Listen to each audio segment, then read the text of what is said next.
Halo para pecinta anime dimanapun kalian berada. Berjumpa lagi bersama Min Boss nih, yang super aktif berbagi alur cerita tentunya di channel Boss Anime.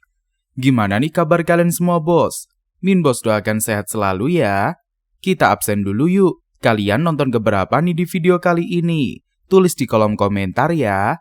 Nah, pada kesempatan kali ini, Min Boss akan menceritakan sebuah alur cerita anime yang pasti kalian pada suka banget nih. Anime ini berjudul 100 Men no Inochi no Ue ni Ore wa Tateiru. Tapi sebelum kita masuk ke alur ceritanya, seperti biasa jangan lupa untuk like dulu video ini dan bantu sampai tembus ke 10.000 like lah. Agar Min Boss makin semangat nih untuk membahas alur cerita anime yang lebih menarik ke depannya. Gimana? Udah pada penasaran kan? Dan tanpa berlama-lama lagi, langsung saja kita menuju ke alur ceritanya. Sikat bosku!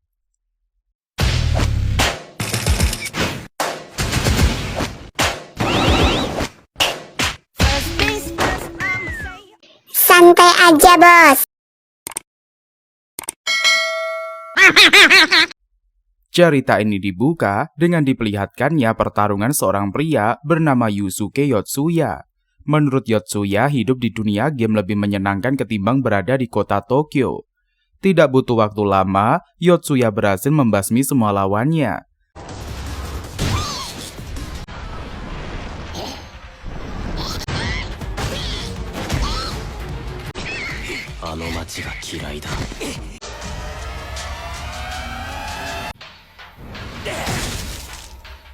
Kilas balik sebelum Yotsuya ada di dunia game. Yotsuya sendiri merupakan murid SMA yang tidak populer dan selalu sendirian. Bisa dikatakan kehidupan Yotsuya amat membosankan. Kerjanya setiap hari hanya pergi ke sekolah, pulang sekolah, dan juga bermain game. Kegiatan tersebut berulang setiap harinya tanpa ada hal baru sedikit pun. Ada satu wanita bernama Lushindo yang memiliki kecantikan rupa, kesempurnaan fisik, dan juga terkenal. Shindo amat digemari oleh warga sekolah. Saat memperhatikan sosok Shindo, si penyendiri Yotsuya turut terkesima. Selagi menghapus papan tulis, pandangan Yotsuya teralihkan kepada Shindo dan juga Kusune Hakozaki. Walaupun penyendiri, tetapi Yotsuya tipe orang yang memperhatikan orang-orang di sekitarnya. Makanya Yotsuya heran kok bisa-bisanya Shindo dan juga Kusue terlihat akrab. Karena kedua wanita menatap, Yotsuya pun jadi kaget dan dia segera memalingkan wajahnya. Karena belum mengumpulkan angket karir, wali kelas Yotsuya menceramahinya. Tidak jauh dari tempat Yotsuya berada, Shindo dan kawan-kawan bertengger di sana. Sebelum pergi, wali kelas mengingatkan Yotsuya menyerahkan angketnya esok hari. Setelah itu, Yotsuya meminta geng Shindo segera meninggalkan ruangan kelas, soalnya dia sudah selesai piket dan lokalnya mau ditutup. Namun kedua sohib tidak lagi terlihat. Mendadak terjadi keanehan. Papan tulis yang sudah Yotsuya hapus sudah terisi penuh dengan coretan. Tidak lama, Yotsuya digiring ke dunia lain. Fakta mengejutkannya, Yotsuya disambut oleh Shindo dan juga Kusue. Di situ Shindo memberitahukan nanti bakal ada makhluk setengah wajah yang disebut dengan Master Game akan memberi penjelasan. Jadi yang perlu Yotsuya lakukan adalah mendengar secara seksama keterangan dari Master Game. Namun ketika bertemu, Yotsuya malah panik dan juga berisik. Berulang kali Shindo meminta Yotsuya bersikap tenang. Lantas kedua wanita sudah berubah penampilan sesuai dengan job mereka. Sehingga Shindo menjadi penyihir dan Kusue sebagai kesatria. Saat pemilihan pekerjaan, kedua wanita berdoa agar Yotsuya mendapatkan job kesatria. Sayangnya, job petani yang akan Yotsuya jabani. Setelah itu Master Game memberikan quest, tim Yotsuya pergi ke desa menemui Pak Kades. Nanti dari Pak Kades, barulah tim Yotsuya tahu apa misi mereka. Untuk pertama-tama, Yotsuya diajarkan oleh Shindo memilih perkakas yang akan dia jadikan senjata. Setelah waktunya tiba, tim Yotsuya harus melawan goblin. Sialnya, tidak ada satupun di antara mereka yang levelnya tinggi dan semua masih di tingkat rendah. Sehingga kekuatan yang dihasilkan masih sangat lemah. Namun berkat kerjasama Yotsuya dan juga Shindo, Goblin berhasil dikalahkan. Walaupun Yotsuya harus mengalami kematian 2 kali.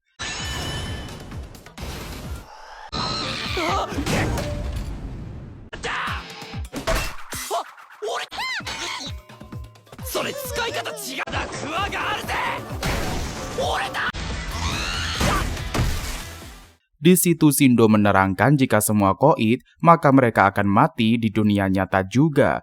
Hal itu amat mengejutkan Yotsuya. Kemudian ketiganya pun beristirahat sembari ditemani api unggun. Di situ Shindo dan juga Kusue menceritakan dikala mereka menyelesaikan quest, hadiahnya boleh menanyakan 1 pertanyaan kepada Master. Dari obrolan tersebut Yotsuya jadi tahu kalau kehadiran mereka di game karena seseorang dari masa depan yang memilih. Lantas Yotsuya pergi mengasah kemampuan tarungnya. Mendadak Yotsuya mendengar jeritan dari Shindo dan kawan-kawan. Saat kembali ke tempat rehat, Yotsuya kaget Kusue sudah di kondisi mengenaskan. Sementara Shindo dimakan sama monster troll. Agar tubuh mereka tidak mati di dunia nyata, Yotsuya pun segera menyelamatkan Kusue dan membawanya pergi dari sana. Usai 30 detik tubuh Kusue kembali tapi tidak utuh, sebab bagian yang dimakan monster tidak bisa kembali lagi. Dalam situasi demikian, Kusue berharap mereka dapat menyelamatkan Shindo. Kemudian Yotsuya dan kawan-kawan mampir ke desa. Kehadiran mereka disambut hangat sama warga. Apalagi para bocil amat menyenangi geng Yotsuya yang mereka sebut dengan pahlawan. Saat mereka menemui Kades, Yotsuya pun tercengang karena monster yang harus mereka tangani untuk melindungi desa tidak lain adalah troll yang telah membunuh Shindo. Sontak saja Yotsuya panik, mereka mesti menghadapi makhluk ganas. Gondoknya lagi Yotsuya memiliki partner Kusue yang sangat lemah. Meskipun kesatria, Kusue tidak mampu menggunakan pedangnya. Di dalam hati Yotsuya mengesalkan mengapa tidak Shindo saja yang hidup. Melihat Yotsuya melangkah menjauhinya, Kusue segera menyusul. Di kesempatan itu Kusue menyatakan harapannya dia ingin mengeluarkan Shindo dari perut si troll. Lantas Yotsuya secara sinis meminta Kusue tetap di desa, sebab Yotsuya harus latihan agar levelnya bisa meningkat. Selain itu Yotsuya tidak ingin Kusue yang lemah terbunuh, itu sama saja membahayakan nyawanya sendiri.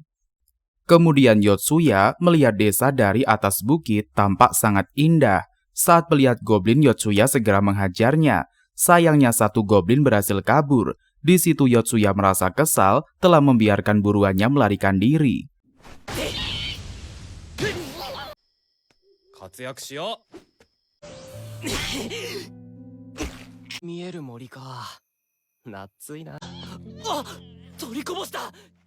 Di kesempatan itu Yotsuya melihat logo poin yang berfungsi melihat peristiwa lampau.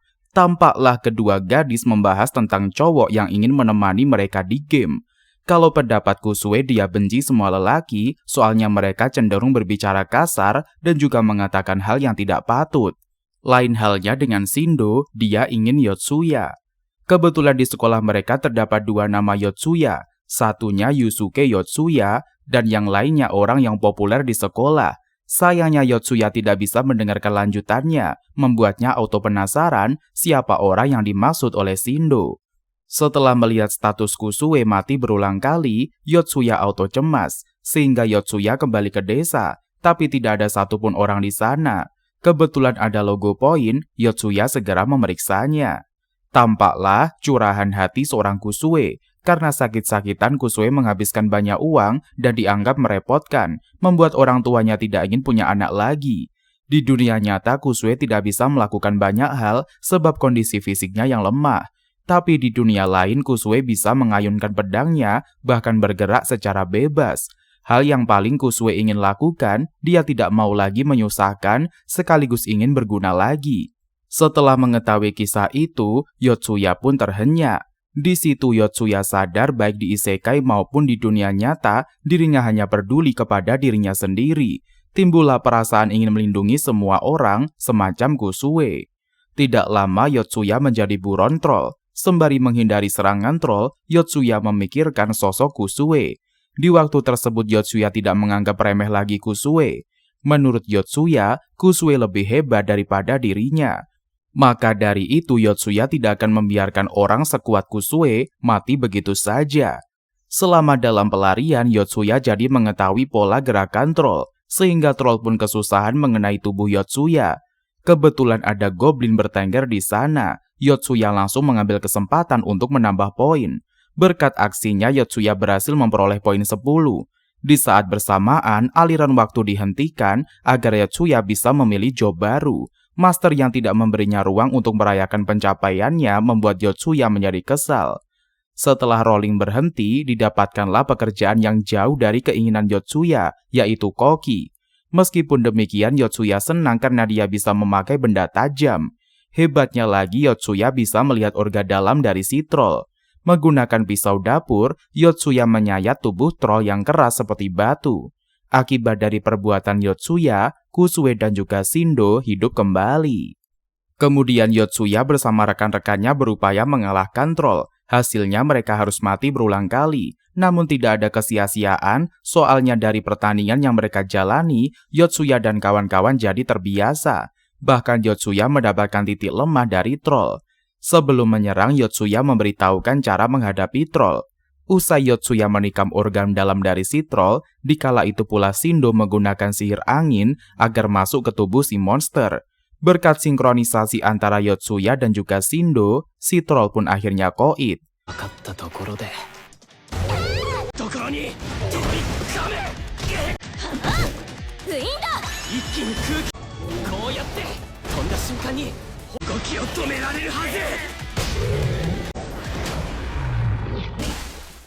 Di saat bersamaan, Master Game kemudian nongol. Kemunculan beliau yang tiba-tiba menyebabkan Yotsuya merepetinya. Keberhasilan tim Yotsuya menyelesaikan quest menambah level mereka. Karena sudah menang, Yotsuya boleh menanyakan satu pertanyaan. Lantas Yotsuya ingin tahu gambaran setelah langkah ke-10 dari quest. Pertanyaan itu dijawab melalui visualisasi. Tampaklah kota Tokyo dipenuhi dengan monster dan di sana tim Yotsuya menjadi pahlawan. Tidak lama tim Yotsuya kembali ke dunia nyata. Setelah tiba di sana, waktu berhenti di jam di mana mereka singgah ke isekai. Kehadiran tim Yotsuya di dunia nyata mengembalikan aliran waktu ke mode normal. Atas permintaan Shindo, Kusue dan juga Yotsuya pulang bareng. Sembari melangkah, Yotsuya pun kaget baru kali ini Yotsuya pulang dengan cewek dan menyebabkan dirinya agak deg-degan. Tanpa sadar Yotsuya mengobrol hal yang dia sendiri tidak rasa penting untuk dibahas. Namun ucapannya mengalir begitu saja. Untungnya Kusue masih memberikan respon meskipun ala kadarnya. Sesudah berpisah dari Kusue, fokus Yotsuya memperhatikan bangunan yang jauh dari tempatnya berada. Pandangan itu mengingatkan Yotsuya tentang visualisasi yang diperlihatkan oleh Master. Jika mereka tidak bisa menyelesaikan quest, maka kota yang dia benci bakalan dihancurkan. Kemudian Shindo menanyakan kepada temannya tentang Yotsuya. Soalnya si bestie teman satu SD dengan Yotsuya. Karena Yotsuya murid pindahan dan juga pendiam, tidak ada yang berkesan darinya. Akan tetapi bagi Shindo memiliki pandangan berbeda, apalagi belum pernah ada cowok semacam Yotsuya. Jadi Shindo tertarik mengenal Yotsuya lebih dekat. Saat malam menjelang, Yotsuya mendapatkan telepon dari Master. Kali ini suara Master agak berbeda. Anehnya Master menyuruh Yotsuya menggoda gadis dari sekolah lain bernama Tokite Yuka.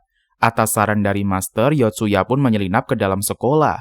Lalu Yotsuya menuju lantai 2 tempatnya di toilet wanita. Karena demi quest, Yotsuya tidak peduli dan dia langsung masuk ke kamar mandi. Melihat situasi pembulian, Yotsuya auto terkejut. Setelah membaca situasi, Yotsuya pun sadar kalau teman-teman Yuka ingin merekam kondisi yang tidak biasa darinya. Jika hal itu terrealisasi dan tersebar, takutnya Yuka bisa bunuh diri. Kalau Yuka koit, kesempatan menggodanya bakal menghilang. Tentu hal itu akan berdampak pada dunia game, tempat yang sedang Yotsuya geluti. Sehingga Yotsuya pun menghancurkan ponsel geng perisak satu persatu. Meskipun ada gadis yang melakukan perlawanan, Yotsuya bukan lawan mereka. Alhasil geng pembuli kabur sembari menangis.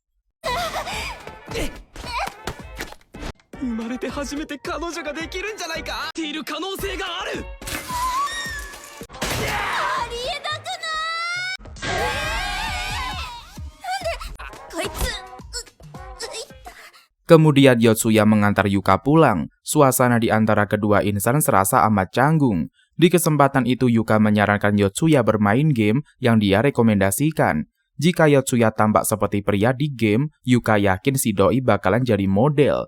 Dari situ Yotsuya tahu kalau Yuka adalah seorang otaku, tipe cewek yang tidak dia sukai. Namun tidak disangka dugaan Yotsuya benar kalau Yuka merupakan player keempat. Begitu melihat Yotsuya, Yuka pun auto panik.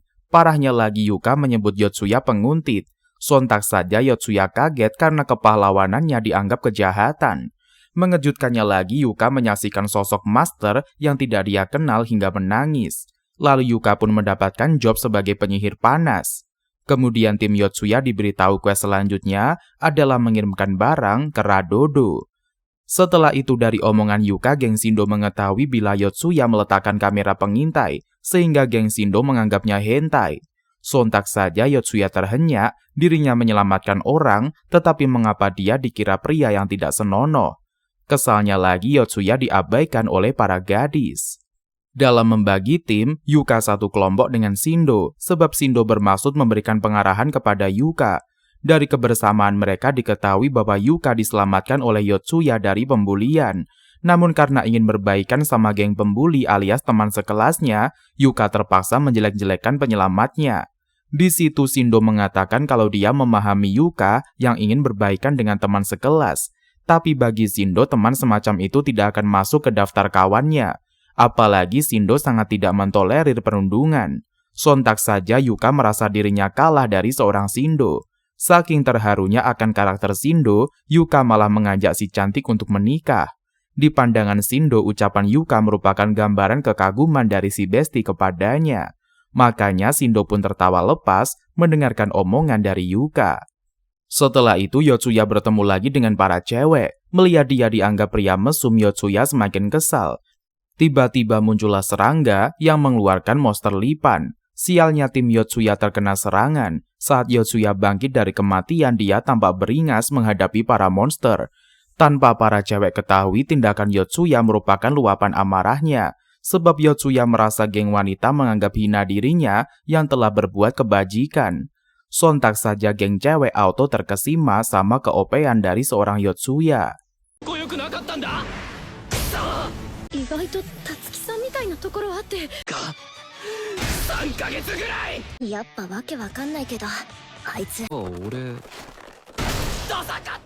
Di kesempatan itu Yotsuya meminta bantuan Kusue untuk bersama-sama mengayunkan pedang ke tubuh si monster. Yuka yang sedang tidak memahami maksud tindakan Yotsuya mendapatkan pencerahan dari Shindo. Hanya pemilik senjata yang bisa menyentuhnya. Maka bila Yotsuya ingin menggunakan pedang, dia harus bersentuhan dengan pemiliknya. Dalam situasi demikian wajah Kusue auto merona. Tidak lama pedang pun mendarat dan si monster beneran koit. Kemudian Shindo melihat peristiwa lampau. Dikala Shindo habis berkelahi, dia pun menyendiri. Datanglah kakaknya bernama Sayuri. Sayuri sendiri tidak hanya kakak bagi Shindo, tapi beliau temannya juga. Suatu hari sang kakak meninggoy. Parahnya lagi, ayahnya bersama gengnya menjelek-jelekan Sayuri hanya karena dia berparas tidak menawan. Tidak masuk akalnya lagi mereka mengaitkan kematian Sayuri sama rupanya. Shindo yang mendengar omongan jelek tentang kakaknya pun auto kesal. Saat tersadar dari mimpinya, Shindo merasa terpuruk. Lantas Yotsuya yang latihan otot menyudahi rutinitasnya. Lalu Yotsuya menemani Shindo yang tampak galau. Di kesempatan itu Shindo meminta pertolongan dari Yotsuya. Lantas Shindo menceritakan kegelisahan hatinya kalau dulu dia pernah dibully hanya karena anak dari seorang geng motor. Namun suatu hari Shindo memilih bangkit, sebab diri sendirilah yang harus mengubahnya. Sejak saat itu Shindo mendapatkan kejayaan dari berbagai hal. Tatkala dia sedang terpuruk, ada teman yang selalu membantu Shindo. Pemikiran dan juga pengalaman itu yang membuat Shindo menganggap teman merupakan hal yang penting. Sayangnya dunia isekai perlahan-lahan merebut teman-temannya. Maka agar kejadian serupa tidak terulang lagi, Shindo membutuhkan bantuan dari Yotsuya. Curahan hati Shindo terdengar sampai ke telinga Kusue maupun Yuka. Yotsuya yang dimintai pertolongan berupaya memberikan yang terbaik bagi tim mereka. Keesokan harinya tim Yotsuya disapa oleh pedagang yang lewat. Dari situ Yotsuya sadar kalau player teridentifikasi sebagai pahlawan oleh sistem isekai. Lalu mereka pun menanyakan Radodo. Sesudah itu mereka mendapati informasi wilayah Radodo letaknya sangat jauh. Jika menggunakan kuda butuh waktu sebulan. Jadi bila tim Yotsuya berjalan kaki sekitar 3 bulan baru sampai. Sayangnya tim Yotsuya tidak dapat numpang di kereta pedagang. Lantas pedagang memberitahukan tim Yotsuya bisa mendapatkan kuda asal menang berlaga di Korontol. Sehingga tim Yotsuya pun hendak berangkat menuju Korontol. Sialnya tim Yotsuya kepergok sama geng perampok. Parahnya lagi mereka tidak bisa melukai geng perampok yang merupakan manusia. Kalau hal itu dilanggar, level tim Yotsuya bakal dikurangi. Tidak ada pilihan lain, Yotsuya dan kawan-kawan memilih untuk kabur. Namun Shindo berhasil ditangkap oleh geng perampok. Di situ Yotsuya memperjelas kondisi mereka. Dilihat dari keselamatan, alangkah baiknya mereka berpisah. Yotsuya akan menuju Korontol untuk mengikuti turnamen. Sementara Kusue dan juga Yuka bertugas membebaskan Shindo dari geng penjahat. Lantas Yuka pun kesal akan keputusan dari Yotsuya. Akan tetapi Yuka memilih tidak mengandalkan Yotsuya. Sayangnya, Yuka dan kawan-kawan malah ketangkap dan ditahan satu sel dengan Shindo. Karena Yotsuya tidak mau menyelamatkan Shindo, dia pun auto kesal. Apalagi jika Yotsuya kalah di turnamen, para garis tidak akan memaafkannya. Sementara Yotsuya menambah poin melalui para goblin. Akhirnya, Yotsuya pun naik level jadi penyihir makhluk. Sesudah itu Yotsuya tiba di Korontol mengikuti turnamen, akan tetapi Yotsuya kalah berlaga sama kesatria bernama Kafel.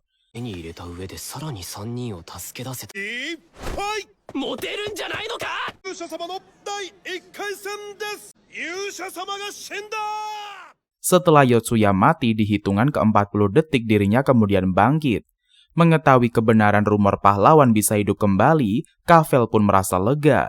Di situ Yotsuya menawarkan diri bekerja agar bisa diberi 3 kuda. Namun pihak Kafel hanya mampu menyediakan 1 kuda saja. Karena Yotsuya memberitahukan markas geng perampok yang selama ini mereka cari, Kafel bersama timnya siap membantu si pahlawan untuk menerobos lokasi musuh. Sesudah sampai di TKP terjadilah perkelahian di pihak Kafel dan juga geng perampok. Situasi yang tidak diuntungkan membuat geng perampok mengeluarkan berserker.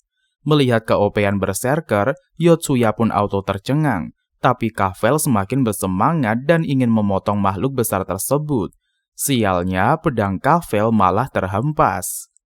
Lantas Yotsuya memakai keahliannya sebagai penyihir, namun Yotsuya pun berakhir mati. Untungnya Kafel berhasil menebas berserker hingga KO.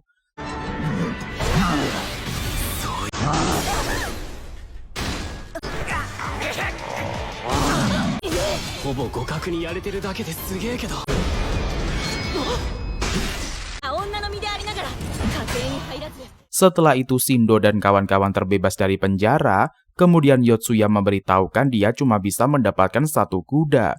Sontak saja tim Shindo kaget. Jika demikian, bagaimana caranya mereka semua bisa sampai ke Rododo? Lalu Kafel memberikan bantuan. Syaratnya, setibanya di Rododo, Yotsuya akan menyerahkan kuda kepadanya. Selain itu, tim Yotsuya harus berlatih pedang dengan Kafel. Sesudah syarat disepakati, Kafel bersama beberapa bawahannya menemani perjalanan tim Yotsuya. Saat sedang beristirahat, Kusue memikirkan tentang peristiwa di penjara di mana dia menyaksikan aksi penuh darah. Sehingga Kusue tidak berselera makan. Shindo memahami dilema yang Kusue rasakan. Sementara Yotsuya menikmati kegiatan memasaknya. Melihat kemampuan Yotsuya membuat Yuka sedikit kesal. Di kesempatan itu, Kafel menagih janji Yotsuya yang akan membiarkan dirinya berlatih pedang sama tim pahlawan. Lantas kabar tersebut menyebabkan Yuka cemas. Di situ Yotsuya menjelaskan dari 100 pertandingan, cuma 3 kali dia mampu mengalahkan si kesatria. Sialnya lagi Kafel tidak berhenti menusuknya karena beliau tahu Yotsuya tidak bisa mati. Makanya Yotsuya tidak bisa melupakan neraka yang Kafel ciptakan. Cerita Yotsuya mengingatkan Yuka dikala Kafel menyelamatkan mereka. Di waktu tersebut Kafel mengatakan dengan wajah berbinar kalau sama pahlawan dia bisa menggunakan pedang asli tanpa harus khawatir lawannya mati.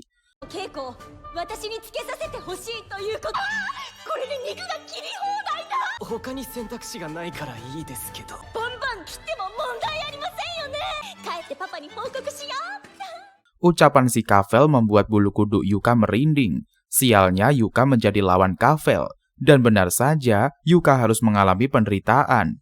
Walaupun sakitnya 36 kali lebih rendah daripada saat mereka terima di dunia nyata, tetap saja amat menyiksa dirinya.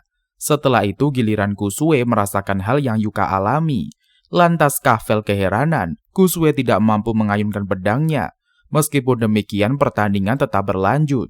Tidak lama Kafel mendapatkan informasi soal kehadiran goblin di sekitar mereka. Melihat Mokue terluka, Kafel komplain bagaimana bisa si prajurit mengawal jika tidak bisa menjaga dirinya. Mendengarkan bacotan dari nonanya, Mokue cuma bisa meminta maaf. Selagi Yotsuya mengobati prajurit yang terluka, Kusue merenungi kepayahan dirinya. Esok harinya Kusue berlatih lagi dengan Kafel agar dirinya menjadi lebih kuat. Perlahan-lahan pergerakan Kusue mulai membaik. Namun tetap saja soal mengangkat senjata Kusue masih tergolong amatir. Setelah itu tim Yotsuya bersama Kafel and the Gang melawan kelompok goblin. Di kesempatan itu Kusue berhasil membunuh satu goblin menggunakan senjata. Sensasi membantai itu sangat dirasakan oleh Kusue, padahal dia tengah menikmati hangatnya api unggun. Keesokan harinya, tim Yotsuya melanjutkan perjalanan dan tidak sengaja mereka melihat rombongan yang diserang oleh monster. Awalnya Yotsuya tidak mau terlibat karena dia memfokuskan kepada quest. Namun kegigihan Kusue yang mau menyelamatkan rombongan mengubah pikiran dari Yotsuya. Di situ Yotsuya meyakini kemungkinan rombongan itu sejalur dengan mereka. Lantas Yotsuya membagi kelompoknya menjadi dua tim, di mana Yotsuya dan juga Kusue lah yang akan membantu rombongan lain. Saat melawan kawanan kobold, Yotsuya dan juga Kusue sampai mengalami kendala. Meskipun demikian mereka bisa menangani kawanan kobold tersebut.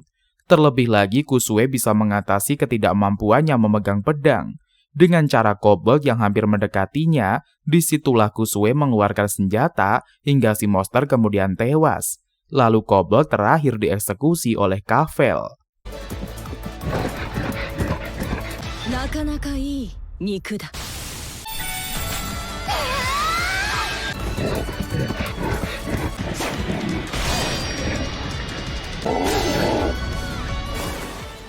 Kemudian Yotsuya mengobati orang-orang yang berada dalam rombongan.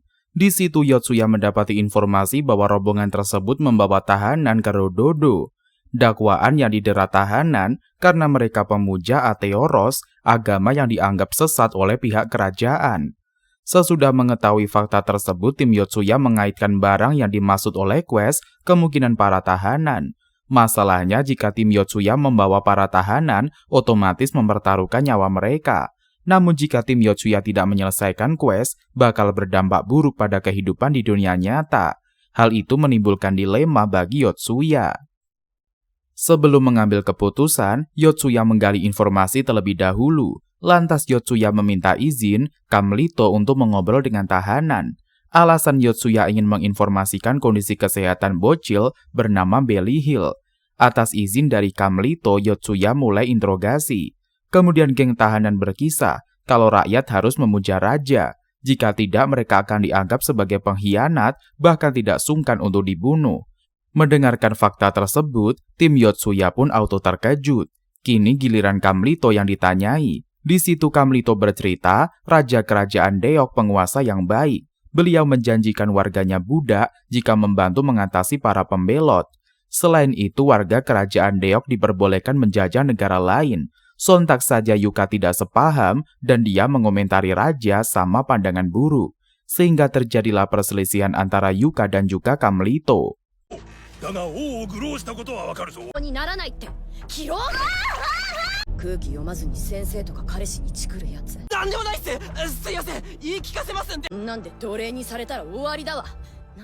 Lalu Yotsuya mencoba melerai mereka dengan mengatakan bahwa dia setuju sama raja kerajaan Deok. Ucapan Yotsuya meredakan amukan Kamlito. Keesokan harinya, tim Yotsuya mengikuti rombongan Kamlito ke Rododo dan hal itu membuat cemas tim Kamlito. Namun Kamlito meyakini bahwa dia punya cara untuk memisahkan diri dari rombongan. Setelah itu Kamlito membawa tim Yotsuya masuk ke reruntuhan. Sesudah merangkapi tim Yotsuya, Kamlito pergi begitu saja. Tidak ada jalan lain, tim Yotsuya pun terpaksa harus menempuh jalur mengerikan yang memiliki banyak perangkap. Tatkala memperhatikan tanda di palu raksasa, Yotsuya memiliki ide sehingga Yotsuya pun memutar tanda yang sama dengan palu. Berkat aksi Yotsuya, timnya bisa lanjut berjalan. Sialnya Yotsuya malah terperangkap dikala dia melewati area di depannya. Di situ Kusue mempunyai ide dan membahasnya dengan para besti. Dari obrolan tersebut mereka mengetahui bahwa ada jeda antara beton sebelum melakukan pergerakan. Jadi di antara waktu rehat itulah mereka mesti sudah melewati setiap beton. Sebelum pergi, tim Shindo berpamitan dengan Yotsuya. Lantas Yotsuya pun memberikan izin dan akan menyusul mereka nanti. Selagi Yotsuya berjuang mencari jalan keluar, tim Shindo berhasil tiba di suatu tempat. Sialnya mereka harus berhadapan dengan makhluk mengerikan, yaitu gargoyle. Kemudian Yotsuya perlahan-lahan memanjati tembok yang sudah dia beri tanda. Perjuangannya amat berat. Yotsuya berulang kali mengalami kematian sehingga akhirnya Yotsuya tidak lagi mengandalkan indera penglihatannya. Sebab menggunakan mata membuat Yotsuya kurang fokus. Lalu Yotsuya pun mengenali tanda yang dia ciptakan dari sentuhan tangan. Tidak terasa Yotsuya sudah melewati area demi area. Melihat Locke ada di sana, Yotsuya coba memeriksanya. Tampaklah kesedihan dari tim Kavel karena Bisberg telah gugur. Timbullah rasa dendam Kavel kepada tim Kamlito. Gara-gara menjebak mereka di reruntuhan, nyawa Bisberg jadi taruhannya. Menyaksikan peristiwa malang itu muncullah rasa bersalah. Jika Yotsuya tidak melibatkan Kavel dalam perjalanan, pastinya Bisberg masih hidup. Teringatlah Yotsuya akan kenangan ketika dia bersama dengan Bisberg. Sementara tim Shindo telah berjuang menghadapi gargoyle beserta rombongan kelelawar. Saat bertarung Kavel tampak bersemangat, dia tidak sabar memotong-motong tubuh gargoyle. Shindo yang membantu juga tidak kalah menggebu-gebu. Di kesempatan itu Kavel memuji di antara tim pahlawan, Shindo adalah yang paling kuat. Mendengar ucapan Kavel, Shindo menjawabnya kalau dia bagus di bidang olahraga. Di saat bersamaan Shindo pun teringat kegagalannya di turnamen. Karena di isekai, Shindo seorang penyihir yang tidak memiliki daya tahan. Sehingga pengaruh di isekai berdampak pada kehidupan nyata Shindo. Mengingat kisah tersebut membuat Shindo geram dan ingin secepatnya menyelesaikan quest dari Master. Lalu Kavel mengatakan Shindo tidak boleh berhenti dari kesukaannya, sehingga Shindo akan kembali pada dunia olahraga yang sempat dia hentikan aktivitasnya. Kemudian pertarungan bertambah sengit saja. Meskipun Kavel bisa melukai titik vitalnya gargoyle, tapi dirinya harus berakhir sama luka dan terhempas ke dalam kolam. Hai, tsuzukemas, zettai ni.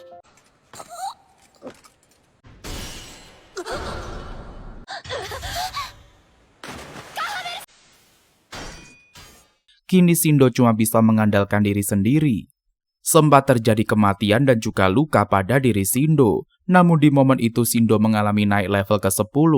Makanya aliran waktu terhenti dan pemilihan job baru Master Game dilakukan.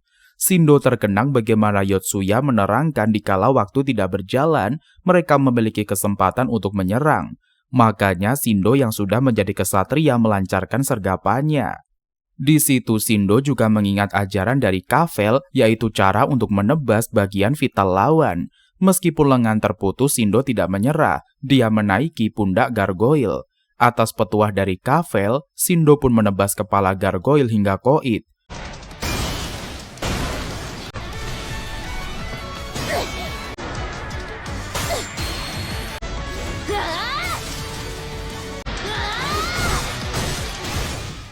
Tidak lama Yotsuya tiba di sana dan dia segera menyelamatkan Kavel.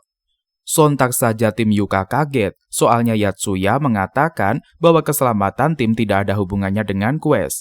Sesudah mengatakan hal semacam itu, Yotsuya bertindak berseberangan dengan ucapannya. Itulah yang membuat tim Yuka tidak habis pikir dengan sikap dari Yotsuya. Sementara Kusue amat bersyukur karena akhirnya Yotsuya telah berubah. Saat Kavel tersadar, Mokue menceritakan perjuangan Yotsuya menyembuhkan luka dari nonanya. Berulang kali Yotsuya menyerap mana dari monster sampai luka Kavel pulih. Makanya Yotsuya sekarang berakhir seperti mayat hidup. Sesudah mengetahui jasa dari Yotsuya, mendadak Kavel berlaku romantis terhadap si doi. Aksi itu dipergoki oleh Shindo dan kawan-kawan sampai mereka dibuat terguncang. Secara santuy Kavel meminta geng cewek menjaga rahasia tersebut. Kemudian Kavel bercerita tentang dirinya dan juga keluarga, di mana Kavel adalah seorang kesatria yang memiliki level paling rendah di antara ayah dan juga saudara-saudaranya. Dari ucapan itu, Kusue meyakini alasan tersebut yang membuat Kavel mau menemani perjalanan mereka. Namun setiap kali Kavel mengutarakan perasaannya, dia selalu mengkaitkan sama hobinya memotong daging segar. Jadi tim Shindo menganggap Kavel sangat gigih dalam hal motong-memotong. Tidak lama Yotsuya beranjak dari tidurnya dan dia mengatakan kalau mereka sudah salah persepsi akan quest. Sontak saja tim Shindo kaget mendengar teriakan dari Yotsuya. Lalu Yotsuya menerangkan bahwa barang yang dimaksud artinya memiliki nilai jual dan juga dibutuhkan. Perkaranya para tahanan tidak diinginkan sama sekali. Kalimat itu memberi kecemasan pada Kusue. Tidak mungkin mereka membiarkan tahanan Koit begitu saja. Lantas Yotsuya melanjutkan omongannya, walaupun demikian tidak menutup kemungkinan tahanan bisa saja menjadi barang yang dimaksud. Maka solusinya mereka harus berpencar. Entah kenapa, lontaran Yotsuya dirasa para cewek seperti mereka dicampakkan oleh pria yang tidak dipacari. Kemudian Yotsuya membagi geng mereka menjadi dua kelompok, di mana tim A terdiri dari Shindo, Mokue, dan juga Kusue mencari barang yang kemungkinan target dari quest. Sementara tim B berisikan Yotsuya, Yuka, dan juga Kavel. Adapun tugas tim B adalah menyelamatkan para tahanan sekaligus membalas dendam pada Kamlito. Saat pagi menjelang, tim bergerak sesuai dengan yang diarahkan. Lantas Shindo dan kawan-kawan memilih mencari pedagang yang menuju Rododo. Malam menjelang dan Yotsuya menceritakan rencananya. Ide tersebut sangat berguna untuk menyelamatkan tahanan tanpa harus memecah perang antara negara Deok dan juga Korontol. Bagusnya lagi mereka bisa menuntut balas kepada Kamlito. Terpancarlah raut wajah jahat Yotsuya dan membuat geng cewek menjadi parno. Sesudah mendengar ide gila dari Yotsuya, Yuka dan kawan-kawan merasa daripada disebut pahlawan, Yotsuya lebih pantas disematkan sebagai Raja Iblis. Kemudian aksi mereka pun dimulai dengan Yotsuya yang menemani tim Kamlito. Sontak saja Kamlito dan kawan-kawan panik Yotsuya bebas dari reruntuhan. Di situ Yuka juga memperlihatkan dirinya. Mereka berdua memberitahukan kalau di antara gengnya cuma Yotsuya dan juga Yuka lah yang selamat. Walaupun demikian Kamlito tidak akan bisa berbuat sesuatu kepada mereka. Yang perlu Kamlito lakukan hanyalah memenuhi permintaan mereka untuk melepaskan tahanan. Apalagi Yotsuya sekarang sudah menganut ajaran Arteos. Jadi wajar teman seiman menolong rekannya. Usai mengatakan itu Yotsuya pergi supaya memberi waktu Kamlito memikirkan pilihan yang dia tawarkan. Walaupun sebenarnya itu cuma aksen, sebab Yotsuya tahu betul kalau Kamlito akan membunuh mereka ketimbang mengabulkan permohonannya. Tidak lama Yuka kembali dan mengaku kalau dia sangat benci kepada Yotsuya. Hal itu tidak ditampik oleh Kamlito sebab dia sudah melihat dengan mata kepala sendiri kalau Yotsuya dan juga Yuka sering bersih tegang. Di situ Yuka meminta Kamlito dan kawan-kawan ikut bersamanya agar mereka bisa membasmi Yotsuya. Namun Kamlito tidak percaya begitu saja. Dia meninggalkan satu rekannya untuk berjaga di pos. Lantas geng Kamlito mengikuti langkah Yuka. Sekian lama berjalan mereka tidak kunjung menemukan Yotsuya sehingga geng Kamlito membunuhnya. Sesudah Yuka bangkit kembali, geng Kamlito mengeluhkan kebohongan si pahlawan. Saat sampai di markas mereka, geng Kamlito dibuat kaget karena para tahanan sudah koit semua. Lantas Yuka mengatakan kalau Yotsuya bukanlah penganut Arteos. Jadi yang Yotsuya lakukan adalah bentuk pembalas dendam karena Kamlito meninggalkannya di reruntuhan. Di kesempatan itu Yotsuya membakar rekannya Kamlito bersama mayat tahanan, padahal cuma boneka. Setelah itu geng Kamlito hanya bisa menyaksikan geng Yotsuya membawa kabur delman mereka. Nakama 5人分のな。馬のケツにも火をつけてやろう。やめろやめろ。いたのか。生きたまま焼きやがった。 Menurut Yotsuya, tidak mungkin Kamlito melaporkan kebodohannya. Hal itulah yang diinginkan oleh Yotsuya. Sehingga saat penulisan laporan yang dilakukan oleh Kamlito, Korontol dan juga Deok tidak akan berperang. Selain itu, tahanan yang dikira mati tidak lagi menjadi target dari kerajaan Deok. Sementara tampaklah raut penyesalan geng Kamlito yang salah membuat langkah. Di pandangan Yuka, seorang Yotsuya amatlah hebat dalam menciptakan strategi. Di situ Yuka sadar Yotsuya tidak boleh dijadikan musuh. Adapun geng Shindo mengeluhkan usaha mereka yang tidak kunjung menemukan pedagang. Lalu Mokue menyarankan mereka pergi ke pemukiman, apalagi jalur ke sana kebetulan arah yang dilewati. Mana tahu mereka mendapatkan solusi saat berada di perkampungan. Sementara Belly Hill amat berterima kasih kepada geng Yuka karena mereka telah diselamati dari kematian. Yuka pun auto malu mendapatkan pujian dari Belly Hill. Di kesempatan itu Yuka mengingat cara Yotsuya menipu Kamlito, di mana Yotsuya memakai boneka seolah-olah itu adalah mayat tahanan. Makanya rencana gila Yotsuya berhasil untuk menjahili geng Kamlito. Kemudian Yotsuya menghampiri Yuka. Di situ Yuka menanyakan pendapat Yotsuya apakah membunuh diperlukan untuk mencegah peperangan. Lantas Yotsuya mengatakan memang sangat penting, jadi wajar kalau mereka menghakimi pihak Kamlito. Apalagi ada nyawa dari teman mereka yang sudah menjadi tumbal gara-gara ulah dari Kamlito. Maka tidak ada salahnya Yotsuya mengabulkan keinginan temannya yang mau menuntut balas dengan menghabisi nyawa si pelaku. Argumen itu tidak bisa dibantah oleh Yuka. Mengingat omongan tersebut, Yuka penasaran bagaimana dia dan juga geng Shindo di mata Yotsuya. Lalu Yotsuya mengibaratkan mereka di dalam satu bus yang sama, di mana jika salah satunya jatuh, maka yang lainnya juga ikutan. Sontak saja Yuka kesal sama perumpamaan Yotsuya. Di situ Yotsuya mengingatkan kalau kehidupan Yuka di dunia game menjadi pertaruhan, makanya nyawa NPC tidaklah penting bagi Yotsuya. Hal utama adalah keselamatan mereka. Kemudian rencana ketiga yang Yotsuke sarankan yaitu Kavel menyerang tim Kamlito. Di situ Kavel menuntut balas atas perbuatan yang geng Kamlito lakukan kepadanya sampai mengakibatkan kematian dari Bisberg. 私だ。二人で受けよう。武器を取れ。世界を平和にしたか。お前の部下だ。 Sementara orang misterius meminta raja mempersiapkan cara untuk membunuh pahlawan yang memiliki keabadian, karena bisa saja tim pahlawan akan menyerbu kerajaan Deo. Atas ucapan orang kepercayaannya, raja pun menyetujui dan menyerahkan eksperimen tersebut kepada si bawahan. Di sisi lain, Kavel bergabung lagi dengan tim Yotsuya. Keesokan paginya Yuka mengeluhkan kotak yang berisikan mayat tim Kamlito karena diletakkan di dalam kereta. Soalnya ada si imut Bilhel di sana. Lantas Bilhel mengaku dia tidak mempermasalahkannya. Melihat wajah imut dari Bilhel, Yuka pun teringat sosok Tsubasa dan membuatnya menggila. Saat perjalanan berlangsung, Yuka memperhatikan raut wajah Kavel. Berhubung Yuka pernah melihat momen romantik yang dilakukan si cantik pada bestinya, dia mengira Kavel sedih tidak bisa berada di dekat Yotsuya. Kecurigaan Yuka semakin dalam kepada Kavel. Dikala si cantik ingin berbicara, tapi tidak jadi tersampaikan. Di situ Yuka meyakini kalau Kavel ingin menembak Yotsuya. Makanya Yuka akan menciptakan situasi yang mendukung pernyataan cinta dari Kavel. Saking fokusnya ingin membantu hubungan Kavel dan juga Yotsuya ke arah lebih serius. Tanpa sadar, dia mengingat sosok Tsubasa.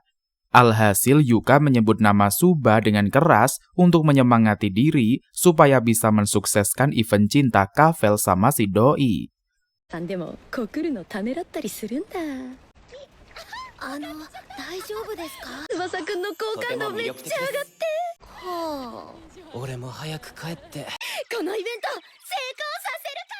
Melihat Yuka ngomong sendirian, Belhill jadi cemas. Lantas Yotsuka mengatakan Yuka memanglah begitu orangnya.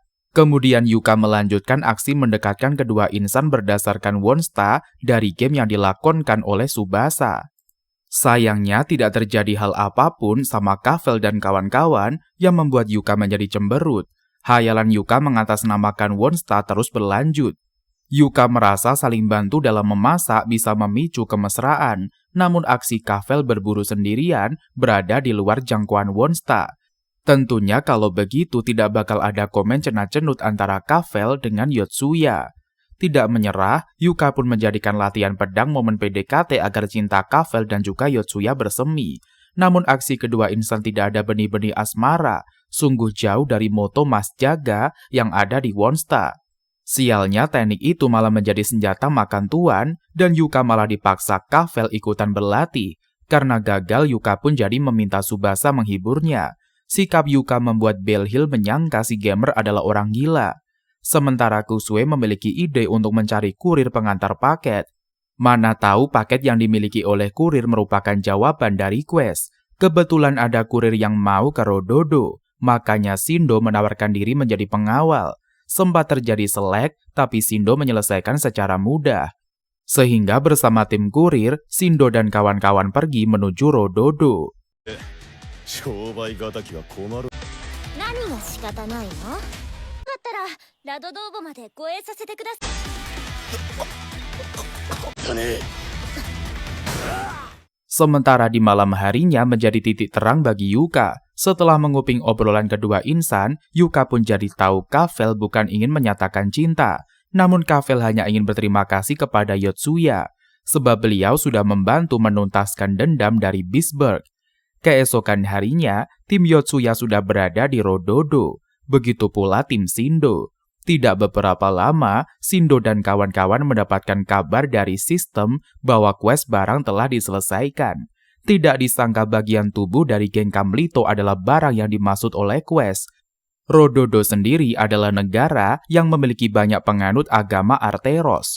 Makanya pihak Rododo menyayangkan sikap kerajaan Deok yang membumi hanguskan pengikut dari Arteros. Setelah itu Yotsuya dan kawan-kawan berkumpul kembali dengan Shindo and the Gang. Lantas mereka membahas quest kedua, yaitu menjelajahi Rododo. Di kesempatan itu para gadis meminta berpisah dengan Yotsuya. Sontak saja Yotsuya merasa ditolak, padahal dia tidak nembak. Kemudian tim Yotsuya memilih untuk berpencar untuk melaksanakan quest kedua.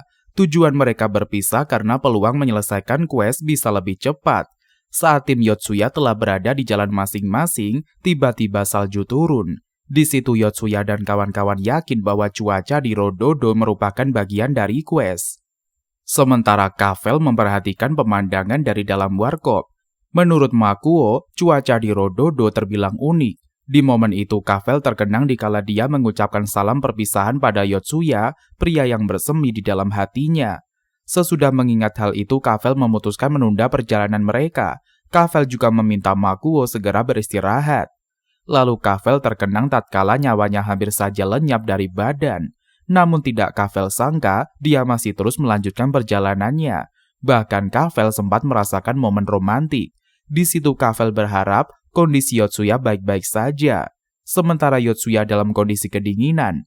Untungnya Yotsuya memiliki beragam pekerjaan, jadi dia memilih job yang bajunya bisa mengurangi rasa dingin. Sesudah mengenakan pakaian baru, Yotsuya meneruskan langkahnya. Sayangnya situasi semakin parah, salju dan juga angin yang berhembus bertambah kencang.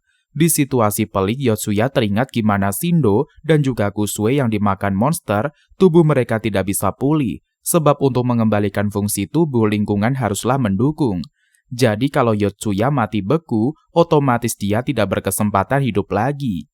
Alasannya karena suhu tubuh yang dimiliki rendah akibat peluang hidup terbuang. Sementara Yuka kesal dirinya dalam kondisinya yang mengenaskan, pakaian ala kadarnya tanpa peralatan penghangat dan bisa membawanya pada jalur kematian. Di situ Yuka komplain harusnya jika mau mati dia sempat menjalani kehidupan cinta dengan seorang pangeran berkuda putih. Namun Yuka harus koit sama status jomblonya. Lalu Yuka pun memutuskan untuk terus menggerakkan tubuhnya. Tujuannya agar Yuka tidak mati kedinginan. Dalam langkahnya Yuka tidak henti-hentinya berkomat kamit kalau Yuka ingin menemui Tsubasa tercintanya, yaitu karakter favorit yang ada di dalam game yang biasa dia mainkan. Di sisi lain Kusue lebih kasihan lagi, pakaian yang minim membuat rasa dingin cepat menusuk-nusuk tulangnya.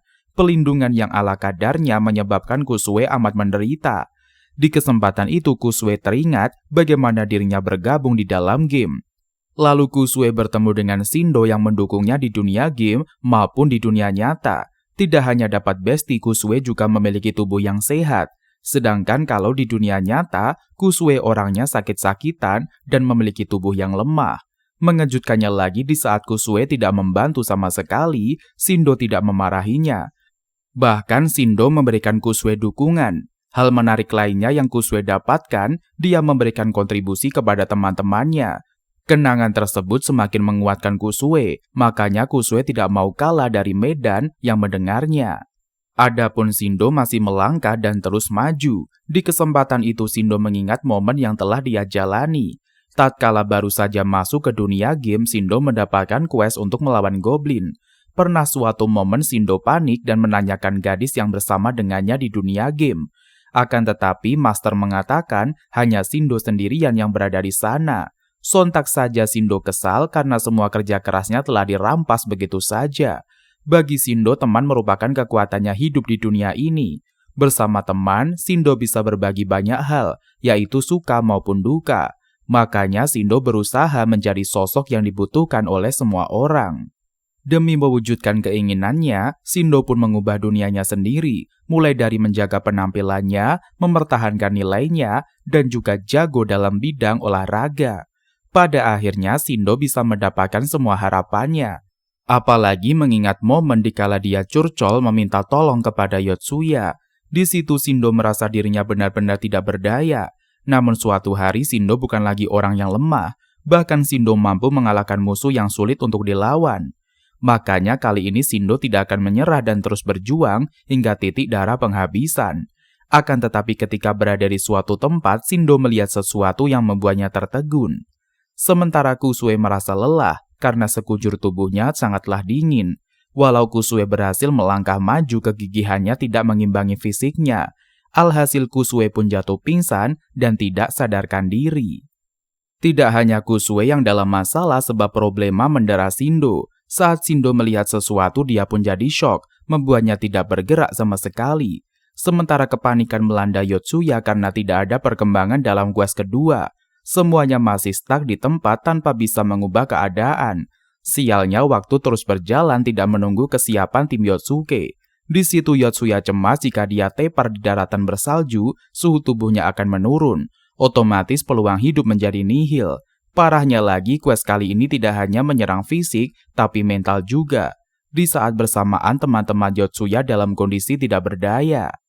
Sialnya Yotsuya, dia malah berhadapan dengan monster salju nan ganas. Mau kabur pun tidak bisa, melawan juga sulit. Apalagi medan tidak mendukung sama sekali. Namun tidak ada pilihan lain, Yotsuya juga harus melawan si monster.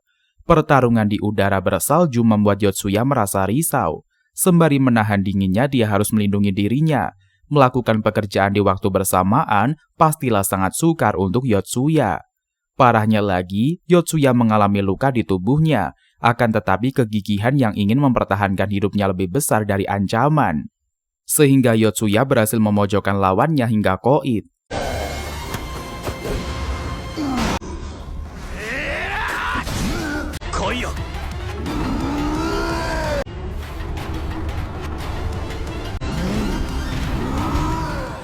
Usai pertarungan, anak si monster memperlihatkan diri mereka. Ketiga bocil pun menangisi kematian ortu mereka. Dari situ Yotsuya menyadari bahwa monster juga makhluk hidup dan punya kehidupan sama seperti manusia. Namun Yotsuya memilih tidak peduli pada geng bocil, karena paling penting saat ini adalah menyelesaikan quest sebelum batas waktu kandas. Kemudian Yotsuya pun melanjutkan perjalanannya. Sialnya Yotsuya menginjak lubang yang tertutup salju. Akibatnya Yotsuya pun terjun ke reruntuhan bawah tanah dan membuatnya menjadi koit. Sontak saja Yotsuya panik, kalau mereka semua tewas, tubuh di dunia nyata ikutan mati. Diperlihatkan lamunan Yuka tentang Majiha, sister anime yang dia favoritkan sejak kecil. Di situ Majiha Pink berjuang sekuat tenaga melawan Raja Iblis. Lantas Yuka yang tersadar dari lamunannya meyakini dirinya tidak akan mampu seperti yang Majiha lakukan. Selama ini Yuka selalu berlindung di balik orang yang lebih kuat. Tujuannya tidak lain demi menjaga diri sendiri. Faktanya Yuka selalu mengumpat orang-orang tersebut di belakang mereka. Namun kemunculan Yotsuya di hidupnya menyebabkan Yuka jadi bisa berbaur sama orang yang membulinya. Tanpa Yuka ketahui, tongkat sihirnya berkelip-kelip. Sementara Yotsuya yang terjebak di reruntuhan bawah tanah coba bangkit kembali. Dalam keheningan Yotsuya sempat berpikir dirinya tadi mati dan tidak bangun lagi. Karena berada di reruntuhan, suhu tubuh Yotsuya kembali normal. Lantas Yotsuya memutuskan menyusuri dungeon berharap bisa menyelesaikan peta dari Rododo. Mendadak Yotsuya mendapatkan kabar dari sistem mengenai Kusue. Di saat bersamaan Kusue auto menangis dan tubuhnya tidak kunjung beranjak dari rebahan. Di situ Kusue sadar suhu tubuh yang menurun mengakibatkan fisiknya tidak mampu bangkit. Jika terus begini selama-lamanya Kusue tidak akan bisa hidup lagi. Di sisi lain Shindo mulai tersadar dari lamunannya. Lantas Shindo terus melangkah maju, tanpa bisa diketahui bahaya sedang menanti di depannya. Tidak lama, jalanan yang Shindo lalui pecah di mana area itu adalah sungai yang membeku, sehingga Shindo tenggelam di air es. Kabar kematian Shindo sampai kepada teman-temannya. Tadinya Yotsuya berharap banyak akan sosok Shindo, sayangnya yang cuma dapat dia andalkan hanyalah dirinya sendiri. Apalagi Yotsuya ragu kalau Yuka bisa menyelesaikan quest. Lantas Yotsuya mempunyai kendala besar di mana semua jalan pada buntu. Tiba-tiba nongol cacing raksasa di sekitarnya. Di kesempatan itu Yotsuya menjadikan cacing sebagai pemandu jalan. Naasnya, muncul lagi hewan yang memakan diri Yotsuya. Saat mengetahui dirinya seorang yang berjuang, Yuka pun auto panik. Selama ini Yuka selalu mengandalkan para bestinya. Kini Yuka sendirian berada di posisi untuk menyelesaikan quest. Muncullah rasa keterpurukan mendalam yang mendera hati Yuka.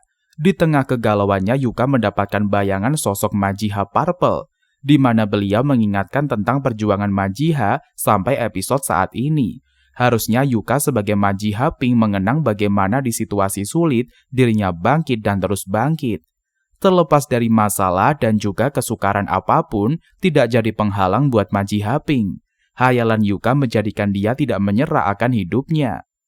Lantas Yuka terus berjalan menyusuri area Rododo. Di pandangannya Yuka melihat Tsubasa idolanya sedang memberi dukungan, hal yang membuat Yuka semakin sumringah tatkala Tsubasa memanggilnya kakak.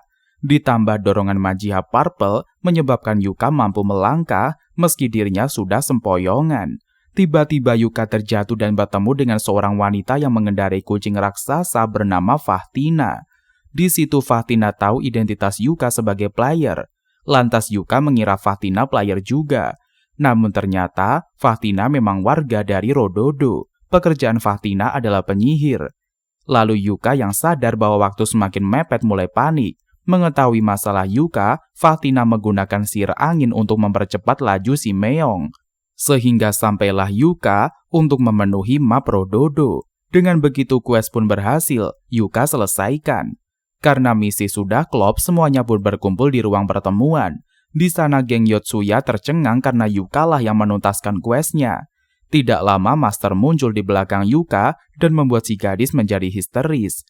Lalu Master menyuruh Yuka menanyakan satu pertanyaan, karena Yuka yang berhasil menyelesaikan misi dari map Rododo. Lantas Yuka berpikir keras hal yang patut dia pertanyakan, soalnya cuma satu pertanyaan yang boleh Yuka ajukan. Jadi pertanyaannya mestilah pertanyaan yang berbobot. Sesudah memikirkan banyak hal, Yuka menanyakan virtualkah dunia yang sedang mereka geluti. Mendengar statement itu, Master memberitahukan bahwa dunia game merupakan dunia paralel. Artinya bumi yang Yuka tempati alias dunia nyata sama dengan di dunia paralel karena memiliki planet tersebut. Artinya orang-orang yang menghuni di dunia paralel statusnya sama seperti di dunia nyata. Hanya saja perbedaannya, dunia paralel memiliki cabang. Bisa dikatakan di luaran sana terdapat banyak sekali dunia paralel yang tidak terhitung jumlahnya. Di kesempatan itu, Master menekankan bahwa orang-orang yang ada di Isekai bukanlah NPC, melainkan seorang manusia persis serupa Yotsuya dan kawan-kawan. Sontak saja Yotsuya panik mendengarkan fakta tersebut. Tidak disangka Yotsuya sudah membantai manusia beneran. 騙されてるらしいんだ。俺の言葉が理解できねえバカはあえてこんなところに来てるんだろうと。じゃあこいつ。 Kemudian Yotsuya masih terguncang karena dia telah membunuh orang. Yotsuya tidak menyangka orang yang dianggapnya NPC di dunia virtual ternyata manusia beneran. Apalagi dunia game yang Yotsuya dan kawan-kawan mainkan bukanlah virtual melainkan paralel. Gara-gara itu Yotsuya auto tidak bersemangat. Kusue dan juga Shindo sampai susah berkomunikasi dengan Yotsuya. Sejak kejadian Yotsuya tahu dirinya membakar anggota geng Kamlito, dirinya tidak mau berbicara sepatah kata pun. Sepulang sekolah Yotsuya mendapatkan pesan dari Master. Lantas Yotsuya kesal saat ditanya perasaannya ketika membunuh. Karena pesan tidak kunjung dibalas, Master dalam rupa anak kecil menemui Yotsuya. Di situ mau tidak mau Yotsuya memberikan jawaban yang dia akui ada rasa bersalah. Sewaktu tahu target pembantaiannya merupakan manusia. Akan tetapi Master sendiri masih tahu ada sesuatu hal lain di balik jawaban yang dilontarkan oleh Yotsuya. Makanya Master menanyakan ulang pertanyaannya. Namun Yotsuya menegaskan tidak ada lagi yang perlu dia ucapkan. Setelah itu Master memberikan tugas pada Yotsuya untuk menyelamatkan seorang pemuda bernama Keita Tori. Nantinya Keita akan menjadi partner tambahan di dunia game. Lalu Master membawa Yotsuya ke restoran China. Tempat itu merupakan lokasi yang akan dijadikan area pembunuhan. Target yang akan dibasmi Keita duduk di meja pub. Di situ Master menjelaskan Keita kena tipu oleh orang yang dia kenal. Tidak hanya itu saja, Shinji terlibat dalam rencana pengeksekusian bandar narkoba. Nantinya Shinji bakal kena tangkap sama pihak berwajib. Sesudah mendengarkan kisah itu, tidak lama datanglah Keita dan kawan-kawan. Sialnya di antara barisan pria bertopeng, Yotsuya tidak tahu yang mana namanya Keita. Lalu Yotsuya berupaya menghalau tim Keita melakukan niatnya, sehingga terjadilah perkelahian di sana. Berhubung rank Yotsuya di dalam dunia game lebih tinggi, kemampuan fisik dan juga bela dirinya tidak diragukan lagi. Makanya tim Keita kewalahan menghadapi Yotsuya. Saat mengetahui siapa Shinji, Yotsuya jadi bisa menebak sosok Keita. Di situ Yotsuya coba menjelaskan kalau Keita dan kawan-kawan hanya dijadikan kambing hitam dari orang yang memerintahkan pembunuhan dilakukan. Sementara pemimpin penjahat bernama Chongka diberitahu kalau Yotsuya mengganggu rencananya, menyebabkan beliau masuk ke warung. Tanpa basa-basi, Chongka menodongkan senjatanya dan membuat Yotsuya panik. Di tengah ketegangan itu, Master memberikan sarung tangan kepada Yotsuya. Berkat itu, Yotsuya bisa menghentikan laju senjata, bahkan dia menghajar Chongka sampai babak belur. Setelah itu, Yotsuya meminta Keita membawa Shinji keluar, sebab polisi tidak lama lagi datang. Melihat Chongka mau menembak Yotsuya, Keita langsung menghajarnya. Menurut Keita, orang seperti Chongka sangat tidak tahu malu. Sudah kalah dari seorang bocah malah mengambil kesempatan membantai tanpa sepengetahuan orangnya. Alhasil Chongka pun mendapatkan pukulan dari Keita. Saat keluar, kakak beradik pun heran di mana Yotsuya, mengapa beliau tiba-tiba menghilang. Sementara di kafe, Shindo bersama teman-temannya nongkrong. Di sana para besti heboh mendengar sirene mobil polisi. Mereka merasa pelaku pembunuhan amat mengerikan. Shindo yang mengingat kondisi Yotsuya tidak sadar mengigau, bahwasanya Shindo merasa beban di hati Yotsuya sangatlah berat, terjebak dengan perasaan dikala dia membantai orang. Sontak saja para sohib kaget akan maksud gumaman dari Shindo. Di sisi lain, ibunya memberitahukan Kusue mengenai mobil polisi yang membawa tersangka. Melihat Kusue santuy saja, si ibu pun keheranan, sebab saat mengetahui tentang kemalingan, Kusue menangis. Namun kali ini berbeda, Kusue tidak merengek sekalipun. Adapun bestinya Yuka menanyakan mengapa dalam beberapa hari dia tidak memperlihatkan diri. Saat Yuka berbicara, si besti malah asyik sama dunianya sendiri. Lantas Yuka lebih memilih menjauhi si besti. Sambil minum, Yuka tidak sabar menanti quest berikutnya. Sementara Yotsuya berkata kepada Master, akhirnya Yotsuya mengingat pesan yang beliau ucapkan saat meminta dia menggoda Yuka, di mana Master mengatakan Yuka adalah player yang menyelesaikan quest berikutnya. Maka dengan menyelamatkan Yuka dari pembulian, barulah bisa dia bermain game. Kalau sampai fotonya dalam kondisi tidak biasa tersebar, Yuka bakalan bunuh diri dan tidak ada tempat kembali. Otomatis saat quest di Rododo dilakukan, mereka semua akan gagal. Memang Yotsuya kaget tidak disangka orang seperti Yuka bisa berhasil. Namun menurutnya, justru mental Yuka yang demikian, peluang quest sukses semakin besar. Tentunya Keita juga bakalan seperti Yuka berguna untuk penyelesaian quest selanjutnya. Makanya Keita perlu diselamatkan agar tempatnya berpulang Shinji tidak dipenjarakan. Di kesempatan itu Master menanyakan nilai hidup Keita. Bagi Yotsuya, doi yang gampang dibohongi tidak bernilai sama sekali, jadi wajar kalau Keita mati. Selama ini Yotsuya hanya menyelamatkan orang yang dia anggap lebih kuat darinya. Berhubung Keita berguna bagi quest, disitulah letak dia menjadi berharga. Ocehan kesombongan Yotsuya mendapatkan teguran dari Master. Bagi beliau, Yotsuya terlalu pede, seolah-olah dirinya adalah pemain penting. Menanggapi omongan Master, Yotsuya pun mengisahkan kalau dirinya memanglah berpikiran seperti itu, karena Yotsuya menderita sindrom kelas 8. Hal itu membuatnya sama sekali tidak merasa dirinya salah. Lalu Master pun menanyakan di mana letak keadilan dari Yotsuya.